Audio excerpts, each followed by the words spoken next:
Good morning and namaste to all of you. Let's start our Gita class, Sunday's Gita class, with some mantras. Om Parthaya Pratibodhitam Bhagavata Narayan Swayam Vyasen Grathitam Puran Munina Madhye Mahabharatam Advaitam Ritvarshine Bhagavati Mashtadashadhyayane Amutvam Anusandhame Bhagavad Gita Bhavatveshine नमो अस्तुते व्यास विशाल बुद्धे full Arvind आयत पत्र नेत्र येन तव्या भारत तैल पूर्णः प्रज्वलितो ज्ञान मया प्रदीपः प्रपन्न पारी जाताये तोत्र वेत्र एकपाने ज्ञान मुद्राये कृष्णाये गीता अमृत नमः सर्वोपनिषदो गावो दोगदा गोपाल नंदना पार्थो वत्सा सुधीर भोगता दुग्धम गीता अमृतम महत् वसुदेव सुतम देवम कंस चानूरमर्दनम देवकी परमानंदम कृष्णम वंदे जगद्गुरुम भीष्म द्रोण तटा जयद्रथ जला गांधार नीलोत्पला शल्य ग्राहवती कृपेन वहनी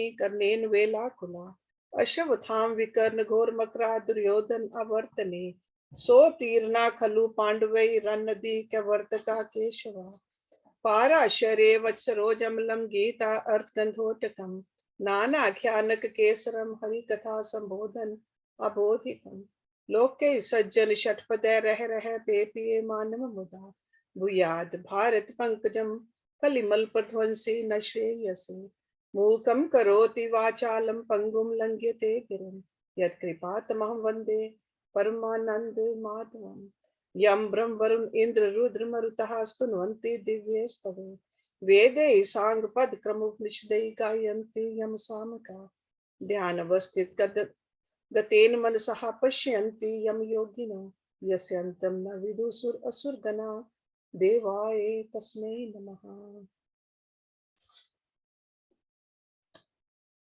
We are on chapter 6, Atma Sanyam Yoga.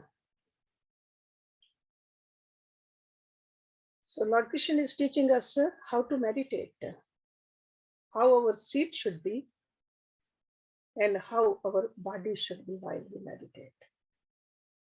So we ended our last week's class with verse number 13. So he's telling us to firmly hold your body, head and neck erect, and still, gazing at the tip of your nose without looking around. So the external seat, the posture, very, very important. Because if we watch someone who's very indecisive or very unsteady in the determination, you will immediately observe that individual is definitely unsteady also, the physically. Sometimes playing with the fingers, playing with the hair, fidgeting. That means the internal mind is also indecisive. So Lord Krishna is saying that sit still, steady, erect body, and then bring your mind at one particular point. So now in next two verses, he's going to tell us that the best kind of meditation is one where the mind is focused on God. On God. That's the reason we meditate. Prashant Atma, Vigat bhi, Brahmachari vrate sthita, Mana sanyame machitaha, Yukta asit, matpara. Prashant Atma, serene minded. Vigat bhi, fearless. Bhi means bhai, fear. Vigat means gone. No bhai. Brahmachari vrate, in the vow of Brahmacharya. Sathita, situated or firm. Manaha, the mind. Sanyame, having controlled. Machitaha, thinking of me. Yuktaha, engaged or balanced. asit, should sit, mat para, having me as the supreme goal. If we look at it, there are 6 self-adjustments within he is talking about now. So after describing the outer conditions, now the inner. Prashant Atma. That means with his inner personality, serene. That means all the desires which disturb us, put them on the side while meditating. That is conquering of the desires. Only then the mind will be serene. Vigat bhi, fear gone. For a meditator, what is the fear? Because after having a very comfortable seat, what is the fear? Fear is that I am going to end my individuality. That fear should go away too. We associate ourselves with this body so much, and as a meditator, we are supposed to detach from this body. I am not the body. I am not the mind.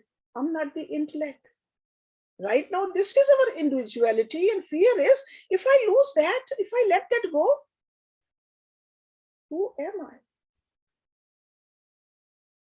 So Vigat bhi, brahmachari vrate sthita, firm in the contemplation of Brahma. Our entire attention turned into the reflection upon the glory of the infinite self. That is brahmacharya. Mana sanyame, with the mind controlled. Because mind likes to roam around.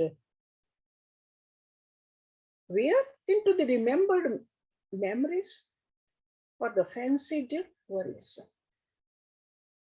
So Sanyam man is which does not go into the past or into the future.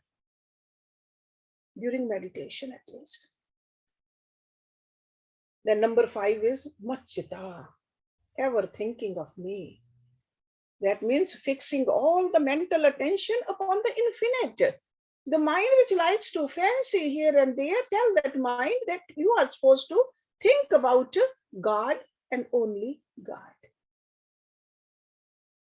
For those 15, 20, half an hour, 1 hour, whatever time you allot yourself to meditate. And the 6th adjustment is matpara. Whatever we do, there is some kind of a goal to do it. Goal of for a meditator is Supreme God. Having Supreme God. So that means there shouldn't be any diversion, any distraction from his spiritual altar. So these are the 6 adjustments, inner adjustments he's talking about.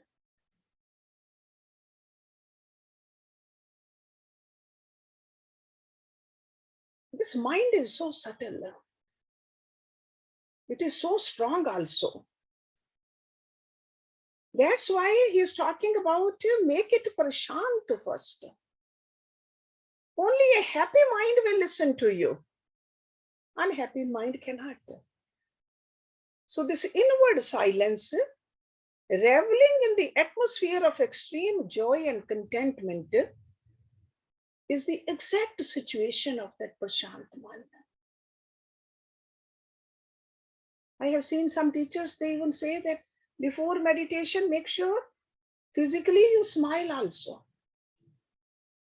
Bring a little smile on your face, and that will help your mind subtly. And fear we talked about, fear gone. That means our fear is ending. We are not afraid to let go of the individuality, which we are so attached to right now, at least for a few minutes. So Lord Krishna is stating here that the object of meditation should be God alone. God alone. So the inward peace and discriminative faculty, relatively quiet, fearlessness, and brahmacharya. Brahmacharya means wandering in Brahma Vichar. That's brahmacharya. Okay? Thinking about God alone, thinking about Brahma alone. So withdrawal from these worldly fascinations.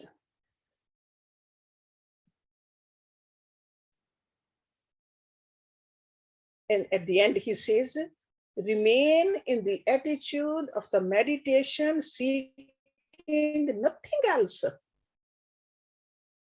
but me. So now we know how to sit, where to sit, and what to do internally also. So when we meditate, make sure that this is what you follow. Okay? So silence and quietude within.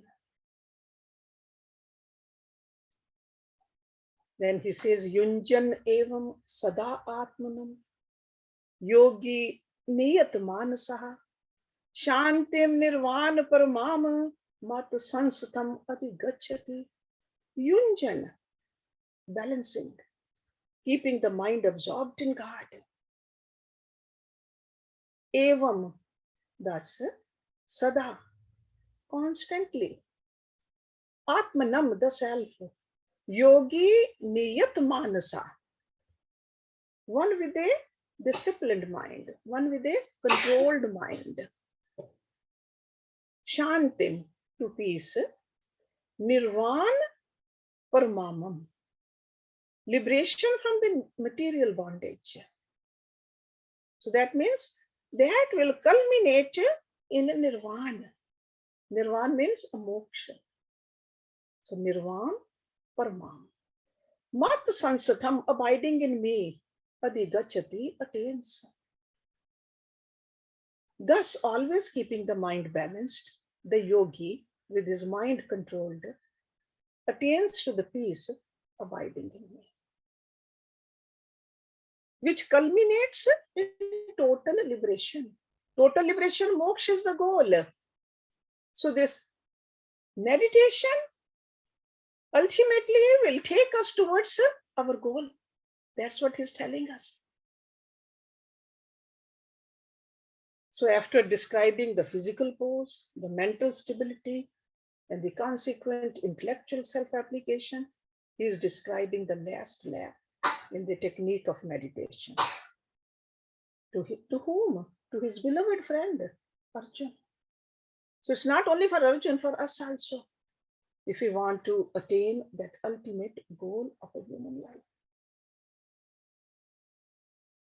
And when he talks about a sada over here, some people get afraid. We cannot do that. How can we function in this world if we have our mind like this?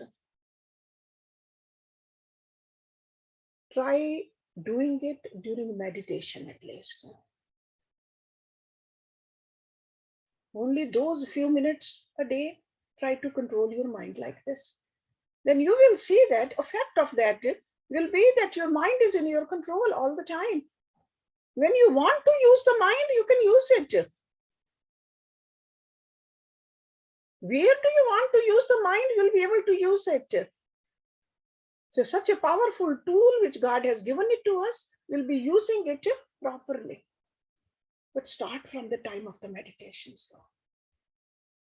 15-20 minutes, half an hour, this mind of ours should be fully in our control. We should be absorbed in the infinite. That's what he's telling us. Okay?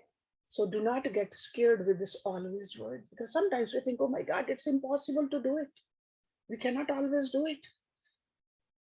So only at that time. And then you will come to experience that infinite peace. During meditation, you will feel the infinite peace, and that's what we are all longing for.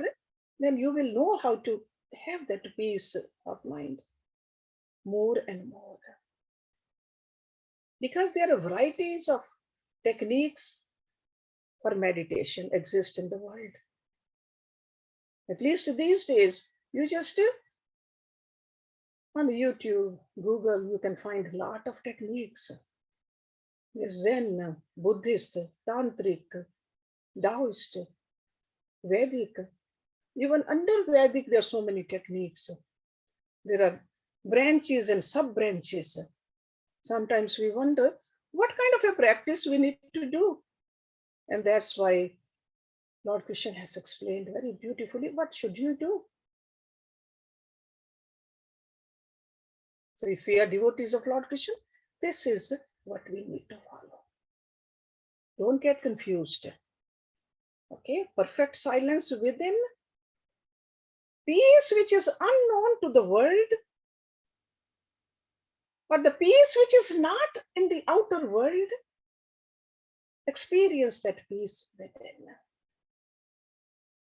That's what he's telling us. He's making this riddle very easy for us to solve. When he says the object of meditation should be God himself and God alone, there's no other object of meditation. This is the reason we meditate. We want to know God. We came from God. We want to end up with God. He's our father, mother, brother, relative, everything. Don't we sing that after the arti? Then we say, you are everything to me. So that's why we are supposed to have God as the goal. So the aim of meditation is not merely to enhance concentration and focus. What is the aim? To purify mind. Remember that. Because we want to become one with God. What is God? God is all pure. No blemish in him. So our mind has to be perfectly pure. So the purification of the mind is only possible when we fix it upon all pure object, which is God himself. Remember that. That's why he just used these words over here in these two verses repeatedly. Matpara, Matchita. Okay. Now, nobody can meditate 24/7. So if you're meditating half an hour, what do we do with the 23.5 hours a day? We eat also, we work also, we sleep also. We do something for the entertainment also. So he is giving us some guidelines over here. Na atiyashantaha tu yogaha asti na cha ekantam ananshanata na cha ati swapanshilasya jagrata na eva cha arjuna. Na means not atiyashanataha, one who eats too much. Tu means verily, yogaha asti is. Na means not, cha means and, ekantam at all. Ananshanataha, of one who does not eat. Second line, na means not, cha means and, ati swapanishilasya, one who sleeps too much. Jagrata, who does not sleep enough. Na means not, ev means even, cha means and, arjun. So these are some of the regulations to follow in our daily life. And these regulations are for the body. That's why this popular saying that Shrira Madhyam Khalu Dharm Sadhanam. The body is the vehicle for engaging in religious activities. So he says, verily, yoga is not possible for him who eats too much, nor for him who does not eat at all, nor for him who sleeps too much, nor for him who is always awake, O Arjuna. So after following the technique and knowing the goal, a serious practitioner wonder, what should I do for the rest of the day? What exactly should be my behavior? Because if we are not consciously aware of what we are supposed to do, unconsciously we keep on repeating the same mistakes. And that's how we move away from the ultimate success. So warning of the possible pitfalls for a meditator. So moderation in indulgence and activities at all levels of our personality. This is the prerequisite. Only then we will be able to have a success on the path of meditation. Strict moderation in food, sleep, and recreation.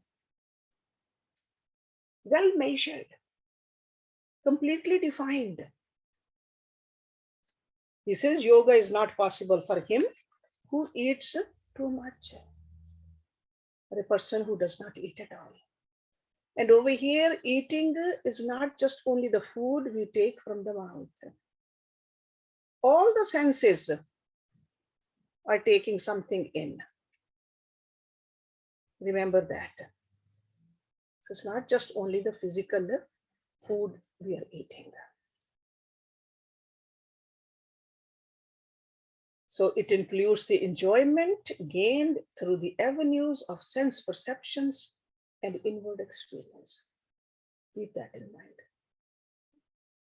And when it comes to food itself also, moderation over there too. You all know if we eat too much, we feel lethargic. And food through the eyes also, if we do too much watching TV these days, cannot meditate after that. Okay, so physical food makes us lethargic. Input of too much of other sense perceptions, it will make us tired too. So moderation. In the yogic scriptures, they talk about even the physical food, how much we should have. Rishi Patanjali talks about it in the Yoga Shastra, that the stomach should be only half full.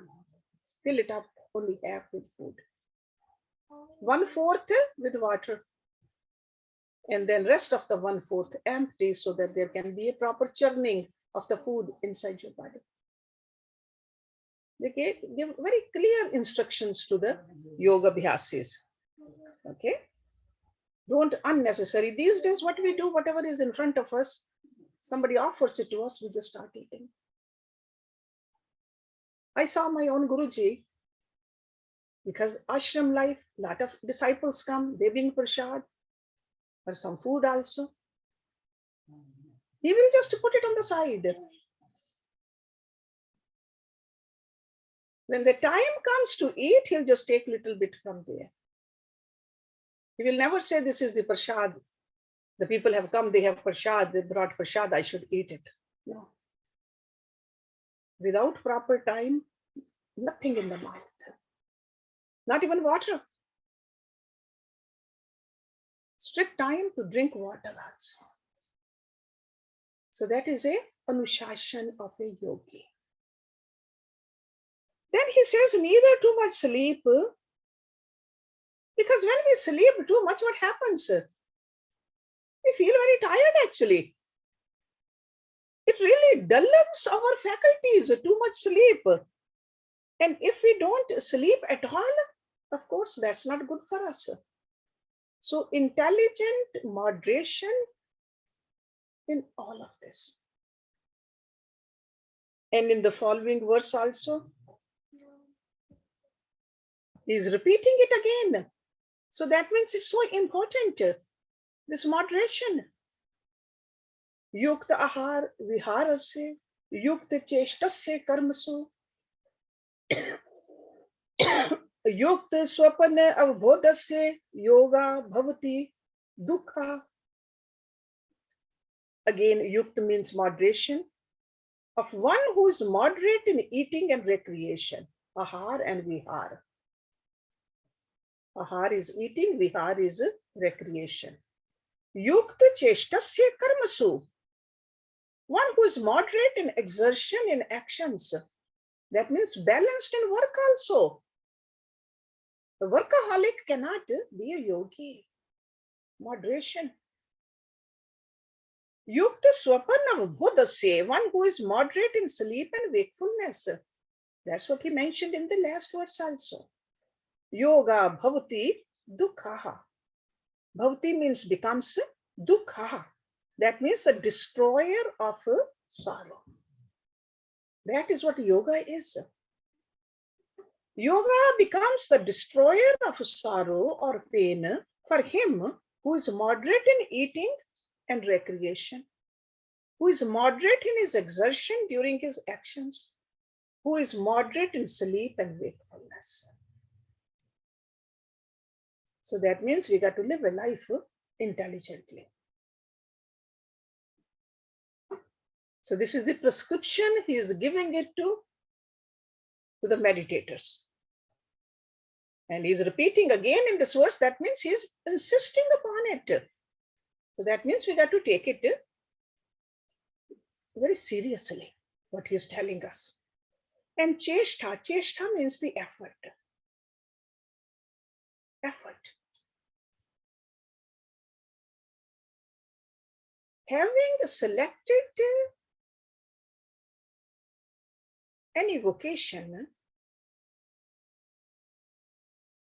of your liking or according to your own swabhav, do not become a slave to it. Moderate cheshtha, moderate effort. Only then we will be able to wash away our vasanas. Otherwise, if we put too much cheshtha, too much effort, we are multiplying our vasanas.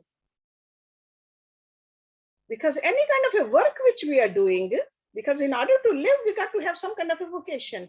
So the work which we do, it should be in a very balanced way. We should be able to live our life without adding more vasanas or agitations. That's what he's trying to tell us. He's not saying that don't do anything, but whatever you do it intelligently. So yoga is the union of the soul with God. We know that. That is the definition of yoga. The opposite of that is what? Bhog. See, there's a yoga and there's a bhog. And bhog really means when you get absorbed into the engagement in the sensual pleasures. That's a bhog.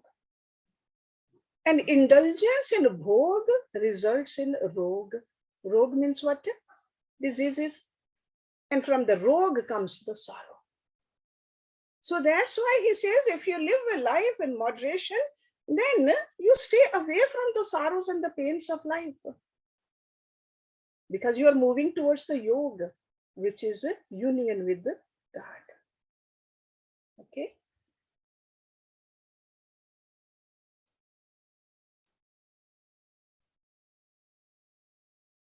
And swapan term over here, that is a term used for indicating the total conscious life of the ego's active experience in the world. Swapan. So entire life's experiences actually have been classified as a state of sleep. That means the non-apprehension of reality. That's a sleep. And misapprehension of reality is what? A state of dream. So he is telling us to live a life in a wakefulness. Consciously live a life. Okay. So the term swapan used here, we can easily find that the wakefulness of a bodh mentioned like a happy complementary term to swapan. Okay.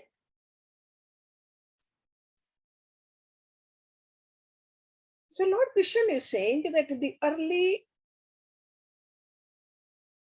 years of practice, please do not overindulge in the world of our perceptions, and not even try to practice it in the weary hours of night. That's what he's telling us to stay moderate in the practice also. Okay, so it is capable of destroying all the miseries then for us if we do the practice like this. And when does a person become a yukta, steadfast? Let's look at the next verse. Yada viniyatam chittam atmani eva vatishtate nisipriha sarvkamebhya yukta iti uchyate tada. Then you become a yukta, a yogi. Yada means when, we niyatam, perfectly controlled, fully. Chittam means mind, the deep mind. Atmani, in the self. Ev means only. Avatishthate, rests, stays. Nisipriha, that means cravings. So free from cravings or free from longing. Sarv kamebhya, from all desires. And desires are the yearnings of the senses. That's kamebhya. Yuktaha, perfect yogi. Yukta, united. Iti means thus. Uchate means is said. Tada means then. When the perfectly controlled mind rests in the self only, the key word is only over here. Free from longing for all objects of desires, then it is said that he is united. He is a yukta, he is a yogi. This verse and the next 5 verses, he is going to tell us what is the fruit of the yoga. The fruit which will reap from a perfect sadhana. This is what we will experience. So throughout the Gita, actually, Lord Krishna has been suggesting the necessity of steadfastness, yukta. And over here in this verse, we have a complete definition of a yukta.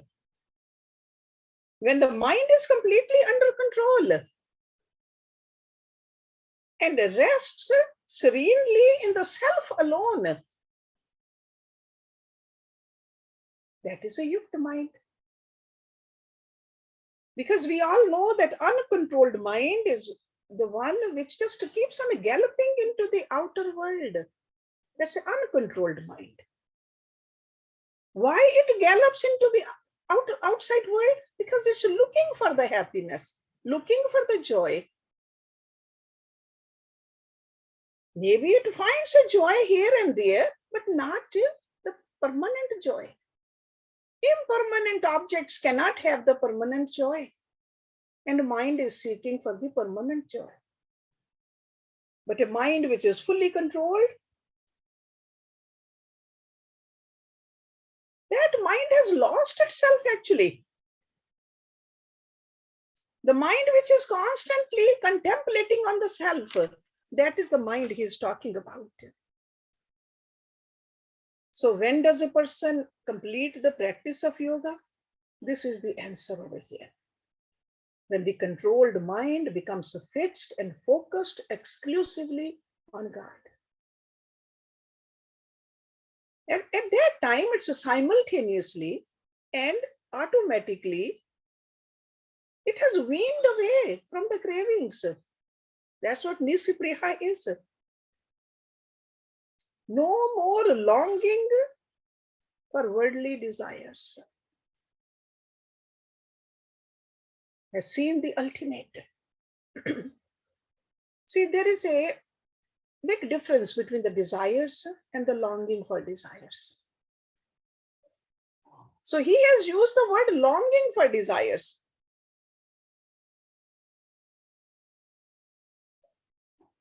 When our mind disproportionately keep on thinking about the worldly things, keep on imagining the worldly things, that is a longing. So we got to control that. There's nothing wrong with having things, nothing wrong having a healthy body or enough money to pay your bills. But keep on thinking about it, worrying about it, that is a sapriha. Constantly just in our mind, this objective world. Then we don't have any glimpse of the subjective world at all. And he's telling us you got to, as a yogi, you got to unite with that subjective experience. So Lord Krishna is advising us to renounce our yearning for all the objects of desires. Not the objects, but the yearning for it. So this condition of a sense withdrawal and the entry into the self of the mind is called a condition of yukta, steadfastness. And in the next verse, he's again describing a yogi's steadfast mind. And a beautiful simile he is giving us in this verse. Yathadipo nivatastho na ingate sa upama samrita yogina yat chitasya yunjata yogam atmana. Yatha means as. Deepo, lamp. Deepak. Nivat satho, placed in a windless place. Vat means a wind. Nivat means windless. So placed in a windless place. Na means not. Ingate. Ingate means flicker, moves, shakes. Sa means that. Upama, simile or analogy. Samrita is thought. Yogina of the yogi. Yat chittasya, of one with controlled mind, disciplined mind. Yunjita of the practicing. Yogam, the yoga. Atmana of the self. As a lamp placed in a windless place does not flicker, is a simile used to describe the yogi of controlled mind, practicing yoga in the self or absorbed in the yoga of the self. So we got to see, is our mind like that? Or is it shaking constantly? Okay. So this particular verse is explaining the mind of a yogi of collected thoughts who is absorbed in yoga. It's a very famous simile. It has been used by many, many Upanishads also. So a fickle mind is not a abhyasis mind. Okay? Controlled mind. Our mind, only we know our mind. This mind, we are the master of this mind. So know your mind. Such a powerful tool God has given it to us. And we don't pay much attention to it. So at least during few minutes of meditation, see where the mind is going. Is it doing what you're telling the mind to do? Or is it still flickering away? That's what he's telling us. Okay, so just like a, and what happens? The tip of the flame, if there's a air, it just moves. When you put it something over it or put it in a windless place, that flame is perfectly still.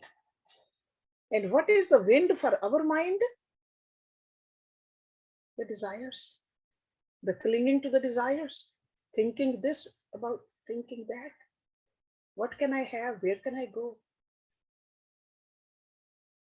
All those clinging. So in the wind, the flame flickers naturally, and it's very hard to control it.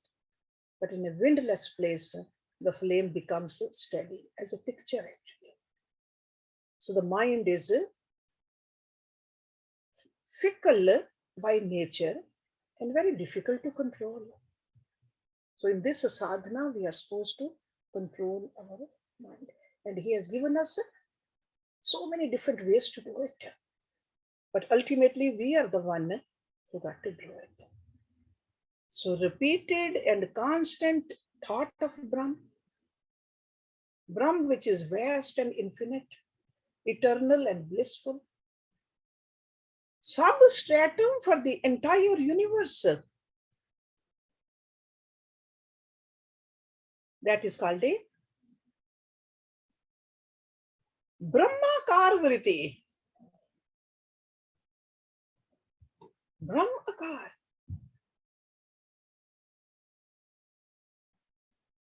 So the winds of the desires, they are all controlled when our mind is absorbed into the Brahmakar. You want to just dissolve this fickle mind into the Brahma. And having become single pointed, how do we know we are progressing or not? Sure, we know ultimate is moksha. Right now we have a fickle mind. We are trying to control the mind. We are doing our daily meditations. We are watching our mind rest of the time also. But how do we know we are progressing or not? In the next 4 verses, Lord Krishna is going to give us this progressive success. But we have to do our part also. We have to do what he has been telling us. Then we can see that, hey, am I progressing or not? How much in detail he is explaining to us. I mean, look at the detail. Isn't it like a science textbook? What to do, how to do, if you do it, what will you get? And if you don't, what will happen? All of this is given there in detail. Let's stop it here. And then we'll start next week's class with verse number 20. Om Purnamada Purnam Idam Purnat Purnamudachyate Purnase Purnamadaye Purnameva Vashishyate. Om Shanti Shanti Shanti. Thank you very much.